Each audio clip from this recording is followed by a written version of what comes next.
back to Wild and Free Art. I'm Alora, and today I'm going to show you how to make these beautiful textured papers from some string leftovers. I'll show you how I divided the colors, how I prepared them, how I experimented with it, and the results. They are so soft and so cool and so surprising, and it's a great way to reuse all your little bits of string or fabric from other crafts or hobbies that you might have. So let's get started.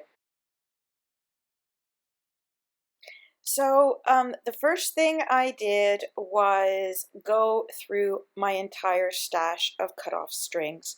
Now, the reason you see a giant stack of strings here that won't fit in my container anymore is because we had a little faux pas with our Christmas decorations.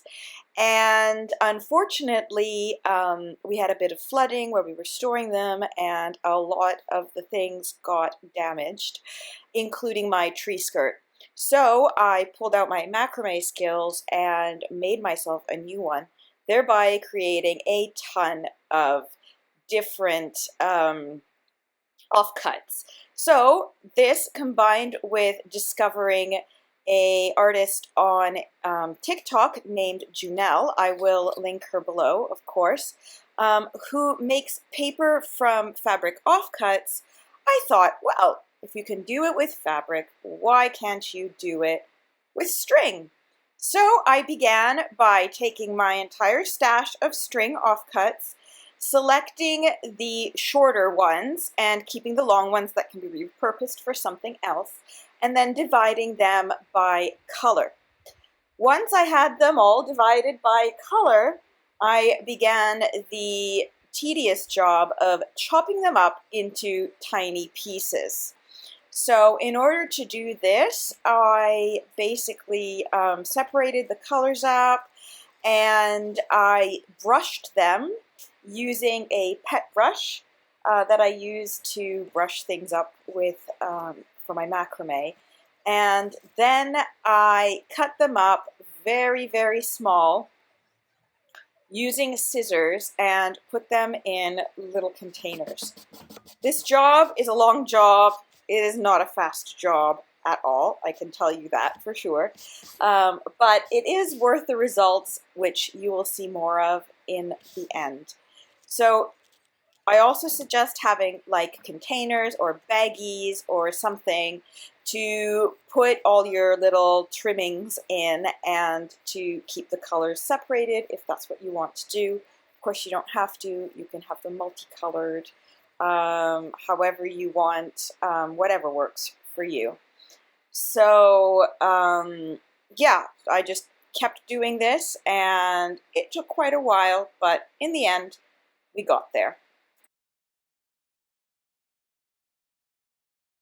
So many hours later, I have finally got everything all cut and snipped to the right size and divided into its different colors.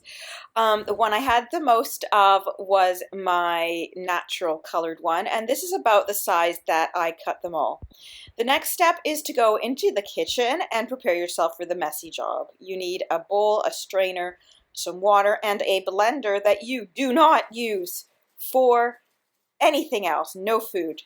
So what you're going to do, and this is a matter of experimenting with your blender that you have, about how much water or whatnot it can handle. So here I'm just recycling water that I had in the bowl from just washing up before. But basically you're going to throw in a small handful of your snipped up fibers. You're going to put in plenty of water, just like making paper pulp, and you're going to blend it and leave it to do its thing about 30 seconds. I had it on medium. Obviously, you're going to want to check it, and it took a little bit of trial and error to find the right pulp level that I felt was acceptable for making it into paper. So once you're done blending everything and it seems to be okay, what you're going to do is similar to paper pulp. You're going to pour it out of your blender through the strainer or the sieve, squeeze out the water, and set it aside. And then you're just going to basically rinse and repeat every single time. Some people choose to use fresh water every single time. However, I just reuse the water until it gets pretty cloudy because I don't want to waste water. It's all a very precious resource. So yeah, I just basically keep going and going and going until I have pretty much got everything blended up into some sort of pulp. Here's an example of where I re-blended because I put too much. It was a bit too thick. So I pulled it out and did it again. And that way it looks more pulpy rather than, you know, stringy. So I took that as a good one. And then I basically strained it and just kept going and going and going until everything was done.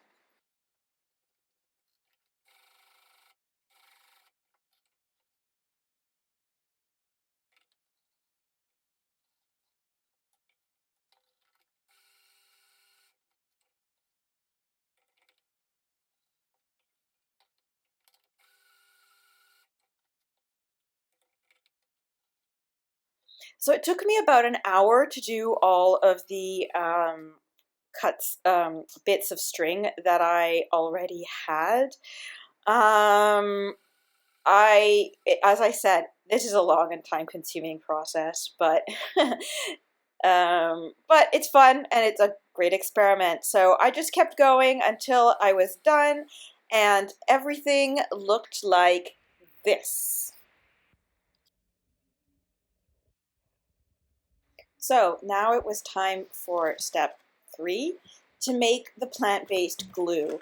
So when I saw the TikToks of the Junelle artist, she says that she makes her own plant-based glue. I assume it is one of either a wheat paste or a cornstarch paste. I chose cornstarch because I like how it's smoother personally, but you could still make wheat paste. This isn't really the recipe, the full recipe for it, but just quickly, it's a 1 to 4 portion of cornstarch with water. So here I used 1 cup of cornstarch to 4 cups of water. All you do is you measure out your cornstarch, put it in a pot, measure in 1 cup of water, whisk it really well until it's smooth, and then add the rest of the water, and then you cook it until it changes consistency and becomes translucent, basically. It takes about 5 minutes or so, and you have to keep stirring it so it doesn't stick. It's really quite a simple glue to make. So once I had my glue ready to go, I basically tried to do the paper, and I put it in quotes, in the way that I see Junelle make her paper. So basically she mixes the slurry, the pulp, whatever you want to call it, with the glue directly, and then she lays it out and leaves it to dry. This makes thick sheets, so I thought that I could do the same and make some thicker sheets to then use as covers, though I would probably have to go over them in a varnish or a PVA to make them more water resistant, because obviously if the pulp got wet, it would probably disintegrate or somehow get ruined. I'm not 100% sure. But I found that it was quite difficult to do it her way. You need a lot of textile waste, a lot. Because it just, yeah, it flattens and gets gaps and holes, and it's very hard to make it even if you don't have enough.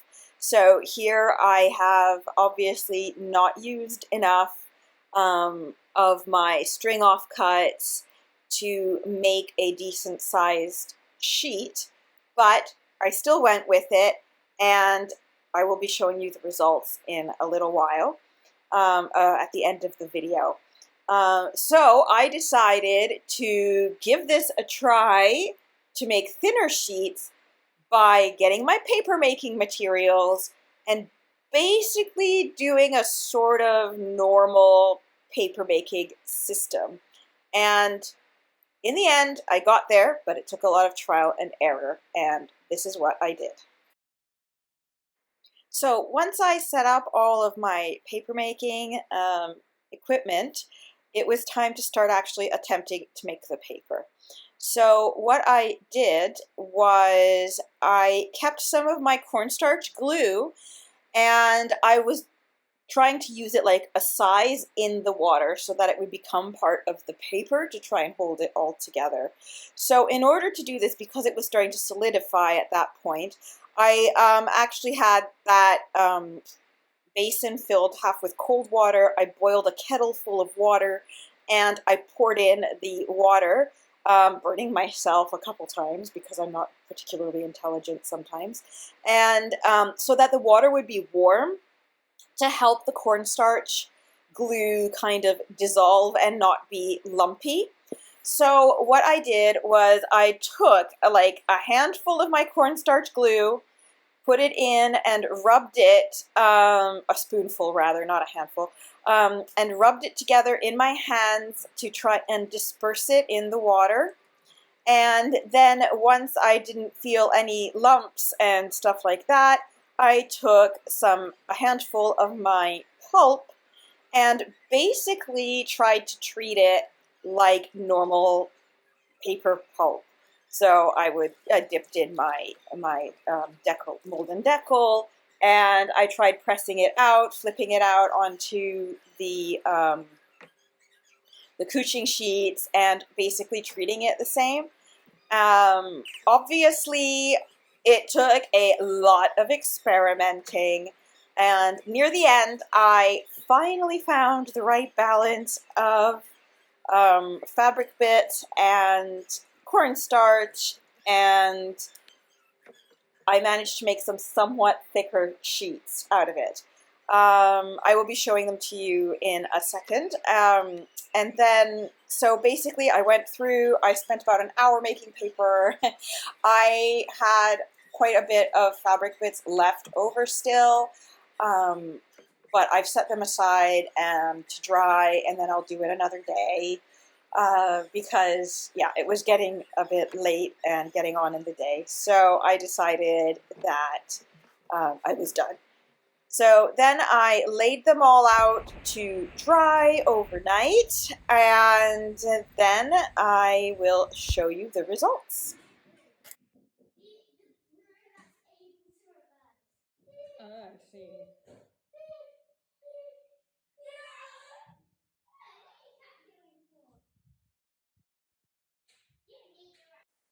So this is the next day. I started to peel everything off off of the different papers, and I found that it wasn't so easy. That glue is strong, so you have to be very, very patient while you're peeling them off.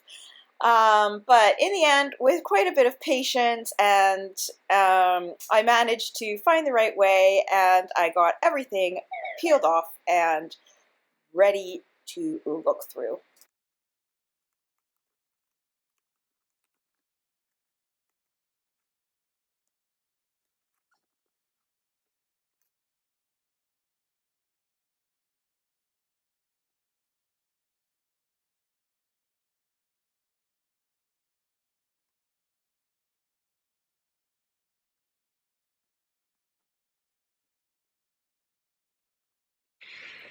Okay, I am back from peeling everything off, and I would love to go through it, and then we can test it to see if it actually works as paper or not.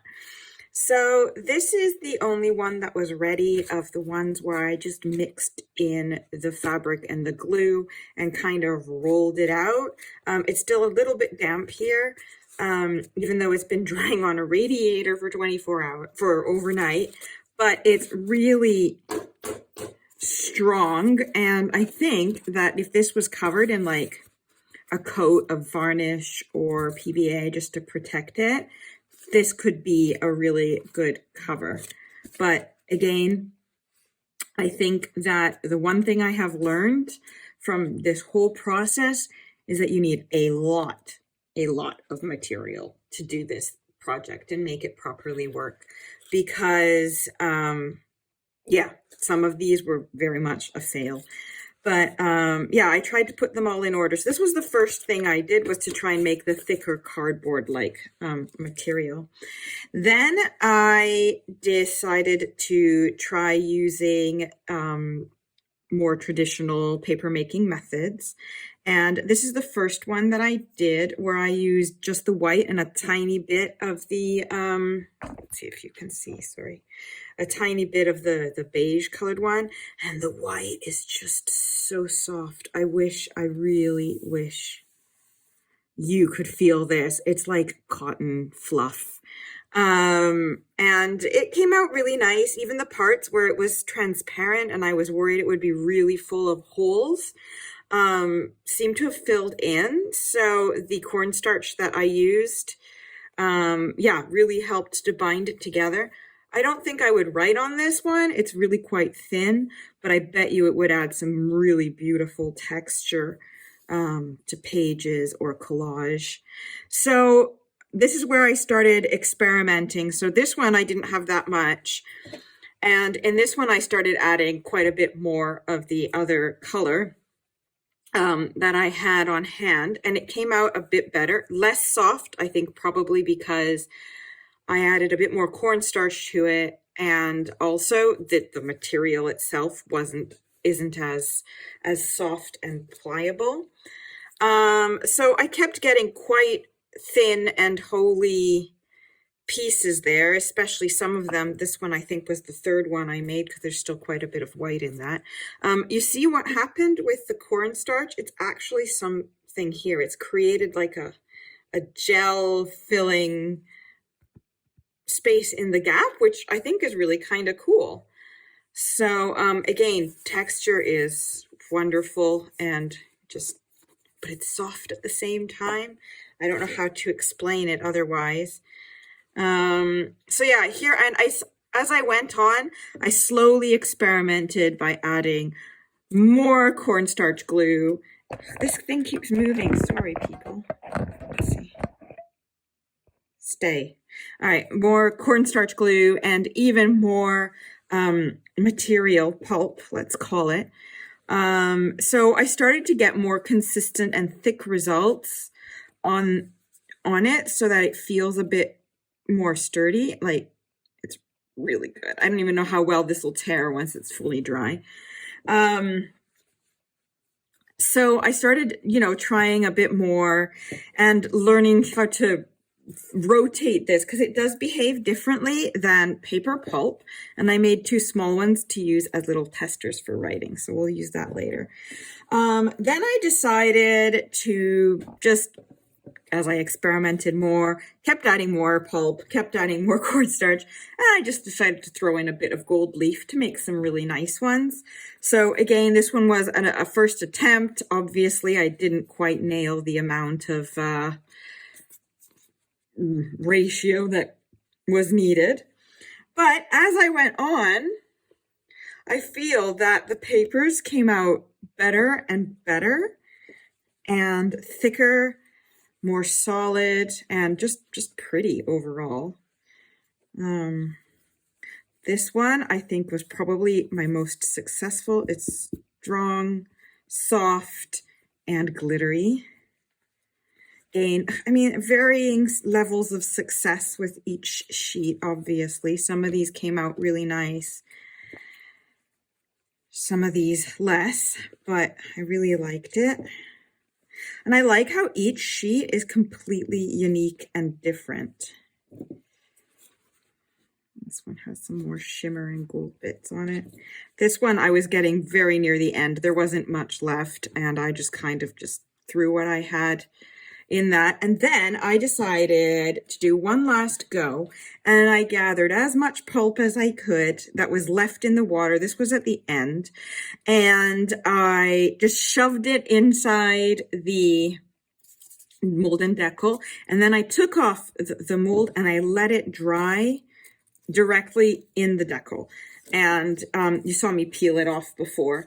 And it's come really nice and thick, kind of like this one, but with an actual shape to it.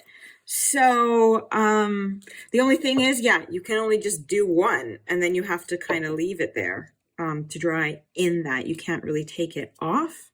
So yeah, I mean, it's fun to do it at the end, I think, and just have one that you could use this as a cover because I think it's thick enough to do that. So let's give this a go and see if it'll actually, you know, take ink in or paper or color or anything at this point. So I have bits of strands everywhere here. So let's try with a pencil. Can we draw? Pencil, we got it. It takes the pencil. That's good. Will it take, I don't even know what I've got here. I've got a fine tip here, 0.8, that should be thick enough.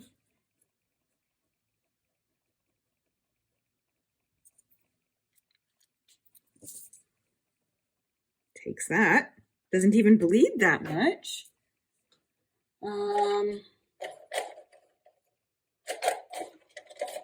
I've got to find one that actually has a tip. Hold on. There we go. I've got a charcoal pencil. Well, it takes it. You can draw on it. And the test. So this one kind of bled through a bit, and I'm assuming that this will as well.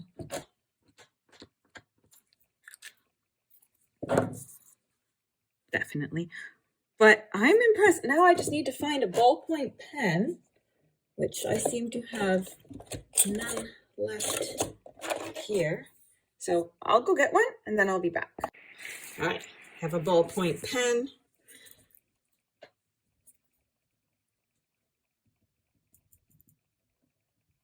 Okay, it actually takes writing things. You can actually use this as paper.